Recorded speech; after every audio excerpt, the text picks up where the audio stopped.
And go. Good morning, Top Fan Rivalry listeners. I am Jax, and I'm here with my good friend Bill. It is the weekly review.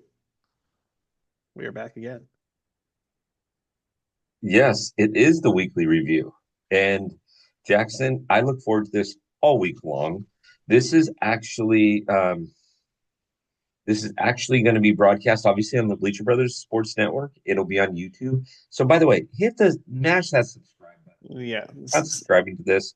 What in the world are you missing? Let's go, yeah. giddy up. Put And put then it in in the addition, what's that? you gotta put it in that rotation of videos that pops up when you get home. You eat lunch or when you take your lunch break, you start eating your food. We want to be at the top Exactly. there. Every Friday. That's where we want to be. And then also too, this is actually going to be on our audio this time. We haven't done much audio, you and I together, mostly on Bleacher Brothers, but we're going to put it up this Friday so that people can just listen to our beautiful voices.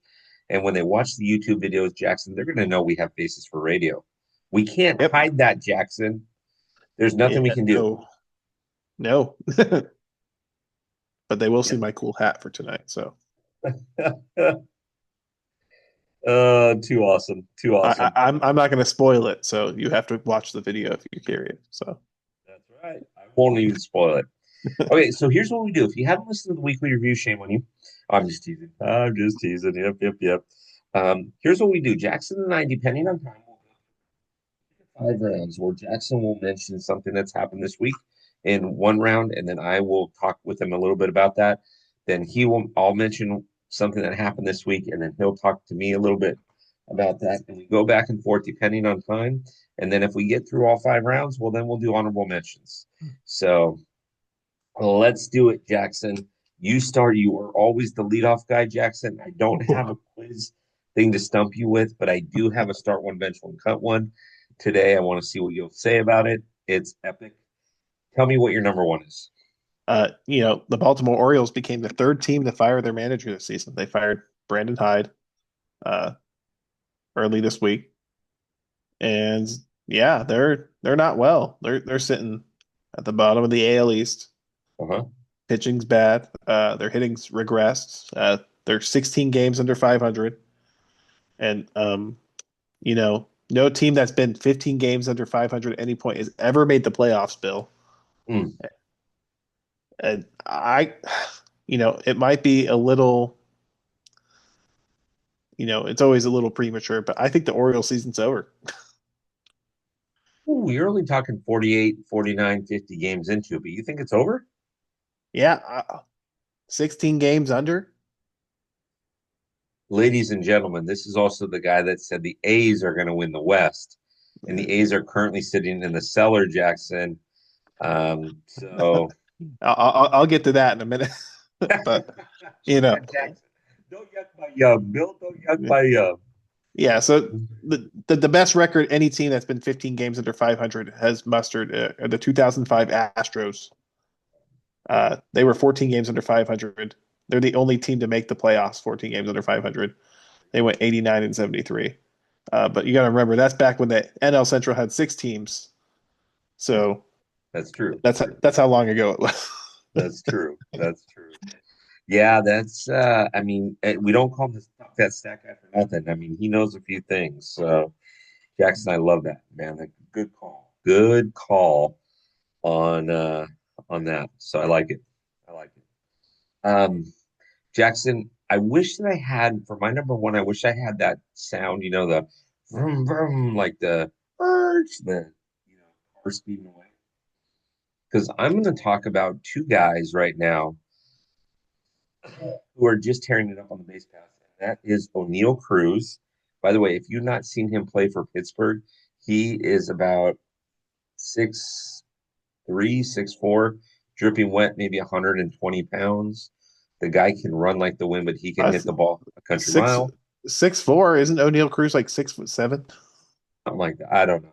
6'4", 6'7", Six tomato, tomato. And then, of course, Lubov over in Chicago with the White Stockings is hitting a buck 79, but he has got 17 stolen bases. Every time he is on base, he is like running. And what you're seeing with these teams that are not necessarily good. They are running a lot. Get them on, get them over, get them in, which is going to be something for them to get themselves to where they need to be in the very, very near future. So those guys are awesome.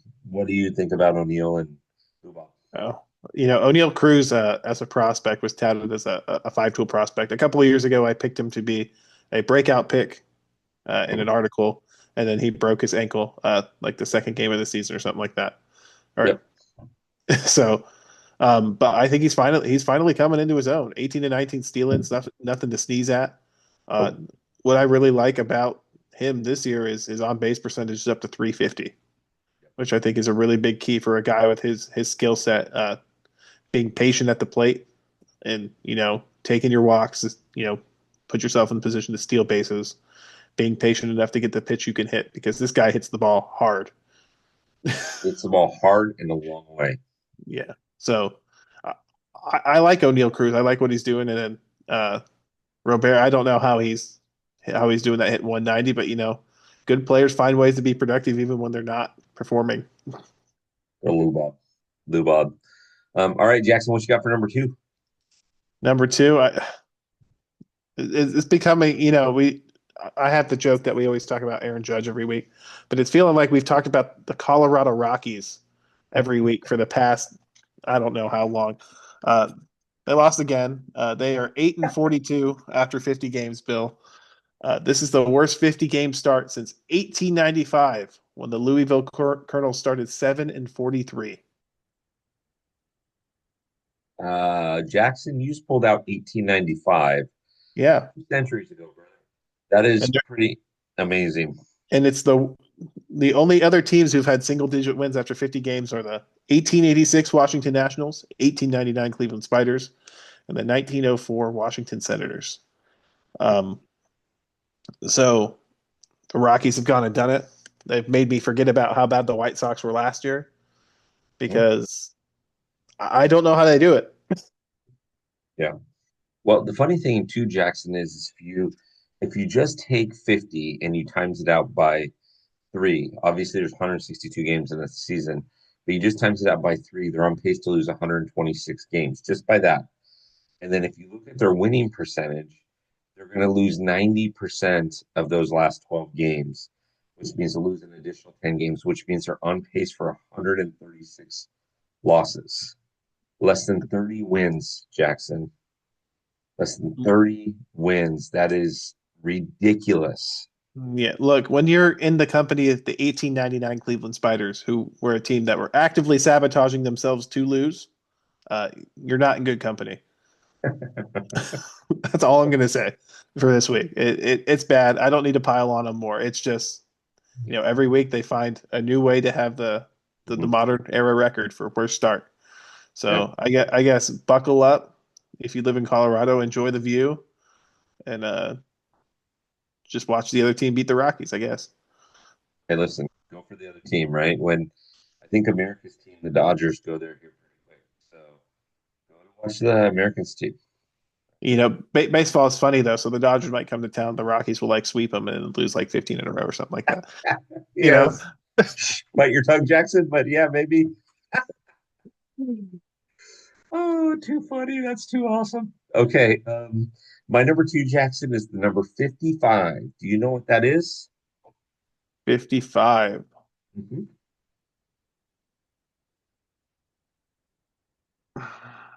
No, it's not ringing the bell. Not tonight. Not It is the today. current pace that Kyle Schwarber and Shohei Ohtani are on for home runs. Oh, Now, Shohei's done that before, right? I mean, he hit 60 or, you know, uh, no, I'm sorry, he hit in the high 50s last year. I don't think Kyle Schwarber has ever hit 50 home runs in his career. I think Kyle Schwarber hit 50 home runs a couple years. He got pretty close. He I did. thought he got close. You're the stats guy. You can tell me. He hit 47. Okay. 47. Well, I he's was like, currently on pace for 55 big flies. Now, you and I both know that in the summer months, the ball flies out a lot more, but you and I both know that they call it the dog days of summer for a reason. So, ooh, it's the dog days of summer. right? Yeah, it'll be interesting to watch. I think Schwarber probably has a pretty good shot at it because Yeah. Citizens Bank Park getting warm, right field, the ball's going to fly out that direction. Not that he needs the help; he hits every ball like 480 feet when he gets a hold of one. Otani will be interesting to watch as he ramps up his pitching, how much that affects his power and his speed numbers. True. True. And again, I've been telling everybody, as far as numbers are concerned, if Shohei throws 100 innings this season and he goes 4-2 with 75, 80 strikeouts and is a 35-35 guy, that's better than anybody else could do, right? A 35-35 guy is not normal, but I mean, do you see guys going 35-35 and getting close to 100 strikeouts? Probably not. I think it depends. I don't think the pitcher auto MVPs you. No, I can care less Uh, about the MVP. yeah. I mean, Oh, yeah. Oh, his final numbers. Yeah, I think they'll sit around that. I thought you were talking about MVP for a second. oh, no, no, no. I was just saying his five. Yeah. I mean, if he pitches 100 innings, ends up with, let's say, 75 strikeouts and is 4-2, but it's 35-35, I could care less about the MVP. That is still a very, very good season. Oh, yes, absolutely. And I think that's what the Dodgers are hoping for. I'd probably, if I were a gambling man, which I'm not, I'd probably go the under on 100 innings. I think they're really gonna, as much as Otani wants to let it rip, they're not gonna let him go full speed really until September, and they'll probably even cut him off before he gets to 100 innings just to save the arm. I almost wonder if what you're going to see from Kershaw, what you're going to see from Ohtani is about 100 innings apiece. So, and That sounds about especially with right. some of these guys coming back, I mean, yeah, it's yeah. So, anyways, all right, Jackson, what you got for number three? Number three, I'll stay on the West Coast. Let's talk about a team who's scuffling, the San Diego Padres. Uh, Yes, sir. they are losers of six straight. They've been swept in back-to-back series now. They're 0 for their last 33 runners in scoring position. Um, they're still only 3 games back in the division. Uh, Not like the Dodgers and the Giants have been running away with it while they've been scuffling. Even Arizona hasn't really gained any ground. But the Padres really need to. I feel like they're getting their feel back. Jackson Merrill's back in the lineup, but I feel like they've cooled off since their hot start, Mhm. and now they're really kind of running the gauntlet of the National League. It really just shows. It's not easy to play in the National League. You know, So Jackson, the question becomes, are they cooling off after a hot start? Are we just starting to see what we're supposed to see from this Padres team? I've talked to I some people. Let me tell you this. I've talked to some people that say the Padres are a better team this year than they've ever been. But I've also talked to some people that say they're playing way out of their league. So you tell me. I think they're cool off after a hot start. Honestly, I think they are better than they were last year. I think they're better than they have been any year. Mhm. Honestly, I think they're a more complete team. Their bullpen's really good. Their rotation's really good. I just think they're in a case of, you got to play in the National League, and they just had to go up to Seattle, Mhm. who's been playing really hot, and then they had to go travel, across the country to Toronto, and they just didn't play well. So, but before that, they had taken 2 or 3 from the Angels. They took 2 or 3 from the Rockies. They were in New York before that. So they've just been kind of bouncing around. You Mhm. know, they're going to head down to Atlanta, and then I think once they get back home, they got 3 against Miami, 3 against Pittsburgh.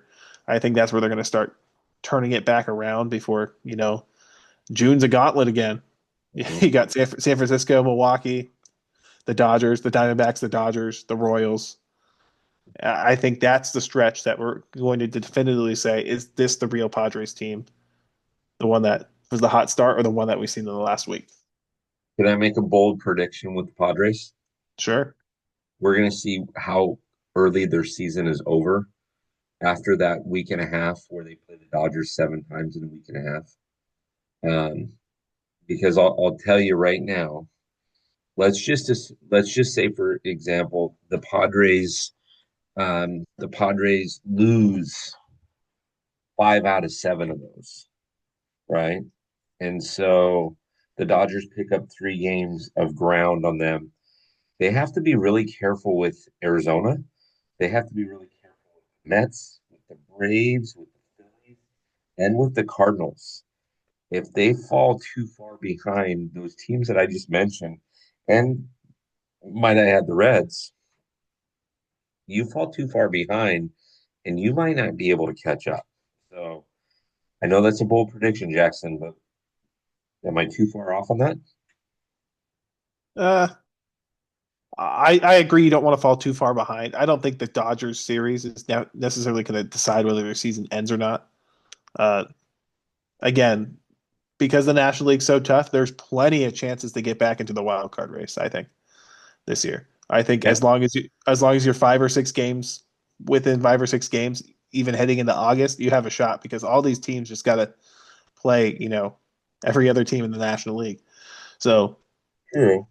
I think you just kind of got to stick with it. Mhm. When you're banged up, you just got to hang in there. Well, I That's, mean, that's the name of the game. true, but let's just say before that Dodgers series, because they got 4 with the Giants, 3 with Milwaukee, and then that's when you start the Giants series or the Dodgers series, and then the Diamondbacks, and then back to the Dodgers. Let's just say for fun, before they start the Dodgers series, they lose 2 more games back, right? And now they're whatever, 5 games back. And then they lose 3 or 4 more games in the standings to the Dodgers. You're now 9 back. I mean, again, it's still June, but you're now 9 back with 11 out of, I'm sorry, you're 7 out of your 13 games against the Dodgers gone. So maybe you're focused in on now the wild card. But remember that Arizona series, that's right smack dab when you got the right in between America's team, right? That Arizona series is huge. If they lose 2 out of 3, Arizona could leapfrog them. Yeah. But again, Arizona's got to play the Braves again. They got to play. Mhm. The Dodgers some more. They got to go play the Phillies, the Mets. Man, I'm just saying, in leading the up nat into, go ahead. I'm sorry. in the National League, it's. I was looking at the Braves schedule earlier, and their June's ref too. But I think in the National League, the key is just staying in the wild card hunt Yeah. because the name of the game is get to the postseason. Doesn't the bye's nice and all, but getting into the playoffs is the most important thing, especially when it's this tough. It doesn't help the Padres either. They have 3 games at Philly, then they come home and play Texas. Then they're stay at home. They play 4 with Arizona, and then before the All Star break, they played 3 with Philly. So they've got 6 games with Philly and 4 games with Arizona. But if you are the Padres or the Giants or the Diamondbacks, you are singing Frank Sinatra's "Start Spreading the News" because the Dodgers are playing the Metropolitans this weekend in New York. Then they have a 3 game set in Cleveland, and then they come home and they play the Yankees for 3 and then the Mets for 4. So they have 10 of their next 13 games are against New York teams. So if you are a fan of anybody in the National League West, including the Padres, start learning the lyrics to start spreading the news.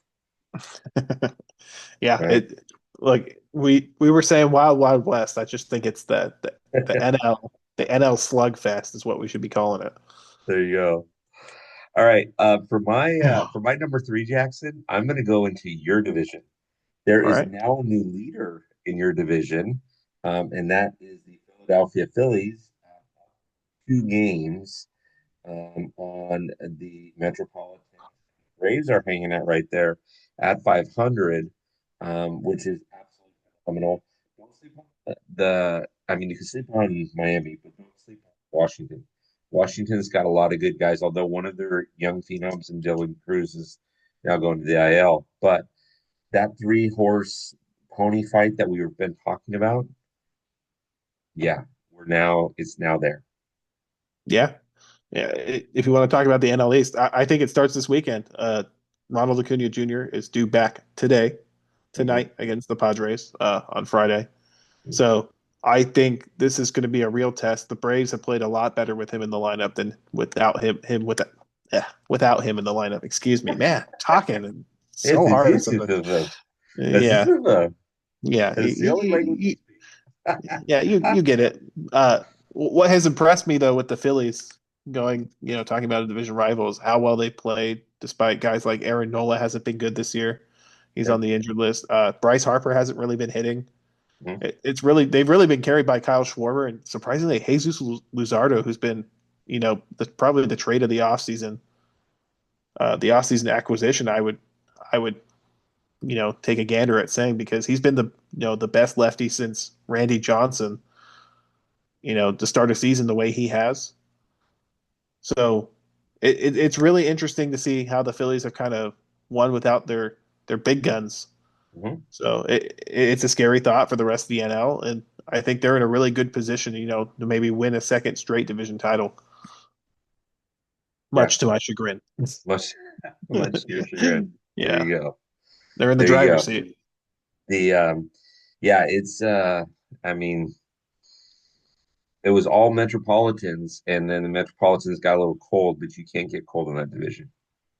No. All right, Jackson, do you have a number four? And number four, I'll stay on the Phillies. They did have some negative news in the past week. They've been winning, but Jose Alvarado has been suspended Uh, for PEDs. That 2-1 season. When's the last time we saw that at the major league level? That it's certainly been strange.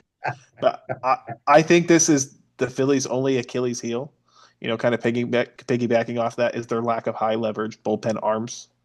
Alvarado was certainly their best one, and I think the bigger blow is he's out for the playoffs.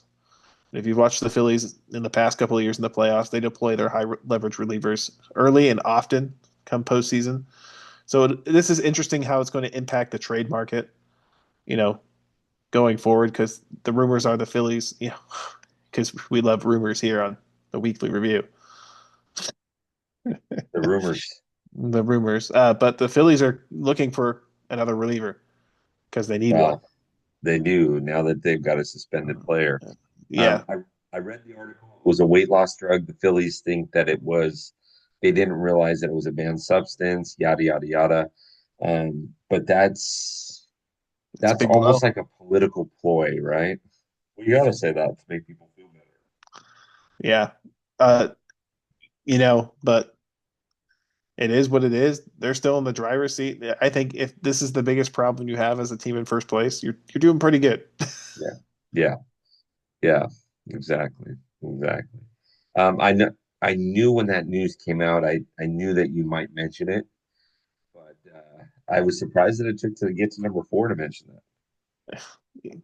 They've been doing so well. There's not much to knock them for. So, like I said, they've been playing so well, and since he's been suspended, I think they've rattled off like 5 or 6 or something like that. So, granted, they just did take a trip to Colorado for their, to get hot. Teams go to get hot, Colorado. They Um, do, they do, they do. All right, Jackson. My number four is going to surprise you. We're going to go back to individuals, right? Carlos Rendon has 80 strikeouts, and Tariq Skubal has 79. Rendon has done exactly what the Yankees need him to do, especially with Garrett Cole being out all season. Max Fried is no slouch either. He's right behind him. But Carlos Rendon has brought it back with a vengeance. Jackson, agree or disagree? uh, I agree to an extent. I think that he's finally living up to the contract that he signed with the Yankees. He's kind of anchoring. He and Max Fried have been, uh, key to the Yankee success this year. I know the Yankees aren't, you know, as dominant as people thought they would be, but they're still 5 games up in the division on Toronto. Yeah.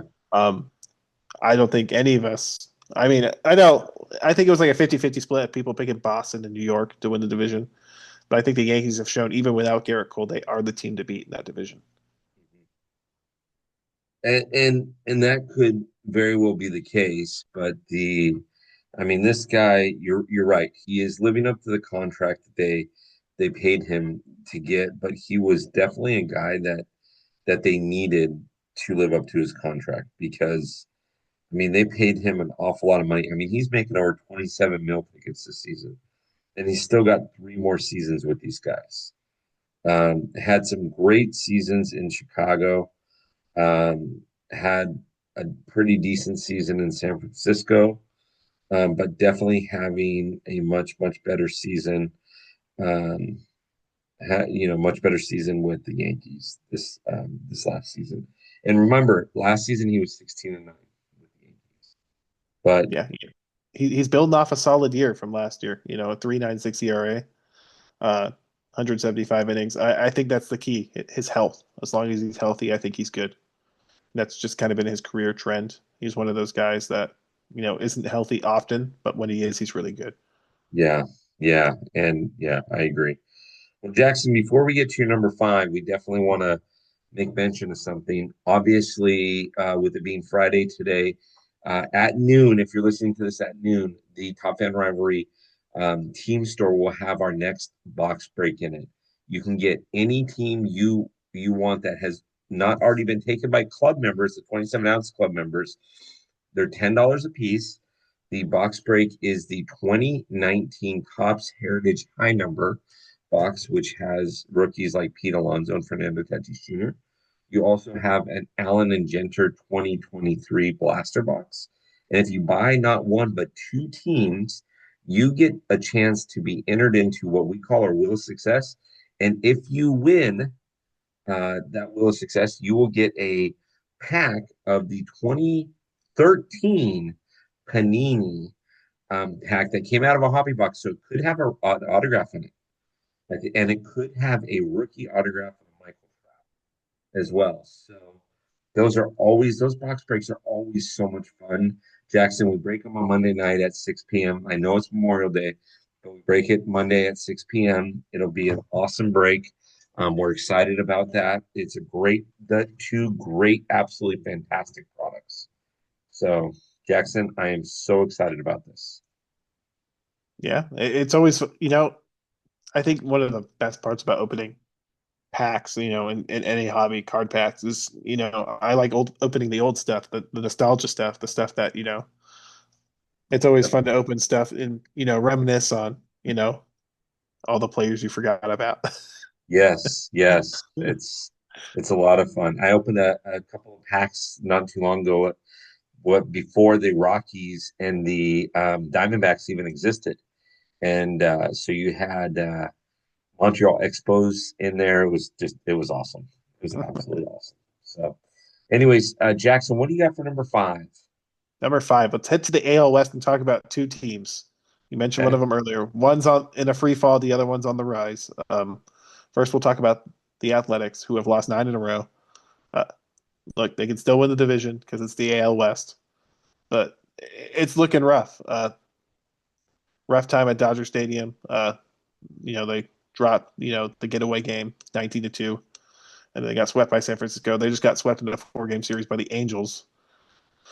Now they're going to head home and play the Phillies, and then they got the Astros and the Blue Jays to close out the month. But yeah, 9 in a row.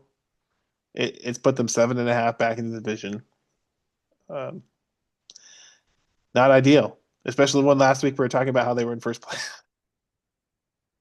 But the team that just swept them, the Angels, is on the opposite end. The Yeah. Angels have won 7 in a row. They just swept the Dodgers, and then they swept the Athletics. Hey, look, watch the Angels. They got the Marlins, to stay hot. Then they're at home against the Yankees. Then they Mhm. play Cleveland at, on a trip. But then when they come back home, they got the Mariners and the Athletics again. So I think if the Angels can continue to play some good baseball over this stretch, they might be able to put themselves back in that AL West race. Ron Washington's got his veterans playing really well without Mike Trout. Uh, they're a fun team to watch. They just look like they're having fun playing baseball. Really good fundamental team. But yeah, that's my takeaways for the AL West this week. It's funny because I had those exact things written down too. We'll be at Anaheim Stadium tonight. Top Fan Rivalry has a suite tonight, which is going to be a grip ton of fun. So I'm excited about that. But yeah, the Angels are looking good right now. I mean, like I said before, they won the offseason. I felt in the American League West, they won the offseason with some of their pickups. Jorge Soler to protect a guy like Mike Trout. When Mike Trout went out, I don't know, earlier this month, and they said it will only be, he'll only be out on the IL for 10 days. It's been a lot more than 10 days. Been a lot more than 10 days. Um, so yeah, ouch, ouch, ouch, ouch, ouch, ouch. My number five, Jackson, is we got to talk about, how do I say this without saying anything that is offensive? Um, I wish that clubs would be more forthright with their IL situations. I'll give you an example. The America's team signed Blake Snell. He pitched 2 or 3 games and then he went out on the 10-day IL, which got moved to 15 days, which is now the 60-day IL. And they're saying that he may not even be back before the All-Star break. Okay. So he's pitched what, 15, 20 innings for the Dodgers. Um, that is a tough situation. Just be honest. I mean, as fans, we go to the games wanting to see our favorite players, but ultimately we're fans of that team, right? So, Jackson, if you had tickets to go to the Braves Phillies up in your neck of the woods, would you not go just because Ronald Acuna Jr. was on the IL? No, you're still going to go watch your team, right? Yeah. And so I wish that teams were a little bit more honest because to me, it really bugs me when teams aren't. So something I've learned recently about the injured list. You might Please. find this really interesting. I might just be really boring about it. But a lot of so since the 10-day and 15-day IL are repeatable, Hmm. especially if a guy's having like shoulder soreness in Blake Snell's case, Yeah. a lot of teams will keep him on there for as long as they can until they need the 40-man roster spot. Then they'll move them to the 60-day IL Hmm. with the retroactive. Yeah. You With all know, the once retroactive stuff. yeah, once they see he's not going to be back within the 60-day period or whatever. So a lot of teams kind of use that as like a 40-man roster manipulation. I know that sounds negative, but it is what it is at the end of the day. No, Um, I agree with you. I do agree with you. They should be more forthright with the information. I think they're not because they don't want to get in trouble with like the players union. Well, of course, but when you got a guy like Blake Snell or Mike Trout, I get it, but you're not saving a roster spot because you want Mike Trout off or Blake Snell. Not those guys. I think more of it's you only have X amount of 40-man roster spots. If you add a guy, once your guy comes back from injury, you have to take a guy off. So I Yeah, think they're just trying to avoid that as much as possible yeah. because a lot of teams have these, we'll call them quadruple A's, the guys that shuttle back and forth from triple A in the major leagues that are good players, but they're maybe not guys you want starting all the time. Right. But it's one of those guys. If you take him off your 40-man, he goes to waivers. He's going to get snatched immediately by a team who has a hole. So it 200%. it's really just kind of a balancing act by major league teams, and it's tough. Blake Snell has shoulder soreness. Every time he tries to throw, it keeps getting worse. So the Dodgers could be giving you all the information they know, and it's just every time he tries to throw, oh, it gets worse. So upgrade it, downgrade it, or whatever. But we'll never know. They'll never tell us. All right, Jackson, real quick, what do you got for honorable mentions? Honorable mentions. I was going to talk about, you know, here's my super early hottest trade deadline pickup prediction. It's going to be Taylor Ward of the Angels. Will be the hottest outfielder on the market at the trade deadline. They'll kill the Angels, but I mean, depends on what they get back for him, right? Yeah. Hey, look, he's got like a 490 slugging percentage right now. I think they can get a lot back for him, even as a rental. You can get a nice little piece back. There you go. There you go. My honorable mention, Jackson, is we got to do it. Arson Judge on pace for 250 hits this season, on pace for another 50 some odd home runs. We got to mention him every week. Arson Every Aaron week. Judge. Aaron, we appreciate you. We always mention you on the show. Send us a little tip every now and then. Give us a month of your salary. We're not picky. We don't want a lot. Just maybe a month of your salary. Seeing that you make like 38 million a year, 3 million, it'll go a long way for TFR. I'll take one at bat of his salary, There you go. and How I'll about be pick? I'll set. take one at bat. One at bat. I don't ask for Oh, much. One at bat. awesome. Awesome. Well, everybody, this has been another episode of the Weekly Review. Jackson and I do this every week. Like I said, we want to thank AJ over at the Bleacher Brothers Sports Network for putting us on. He has done a phenomenal job over there with Bleacher Brothers. This is also on YouTube. Like I said, mash that subscribe button.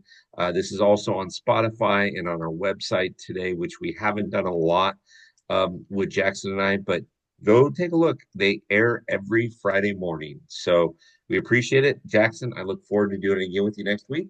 And All throw right. out that code just in case anybody wants to pick up some extra merch. Jackson, I have it on good authority. We're going to have some new hats and a new shirt. It's going to be a combo Ooh. thing, but throw out your code right now for everybody. Use code Jackson, get 10% off. We don't pay full price here at Top Man Rivalry. Just use code Jackson, get your There we 10% go. off. Use code Jackson. I'm begging you not to pay full price. Jackson's giving away my money, and I'm begging you to let him do it. Yeah, So thank pretty you, much. everybody. Have a fantastic morning and have a fantastic Memorial Day weekend. We'll talk to you soon. Bye bye now.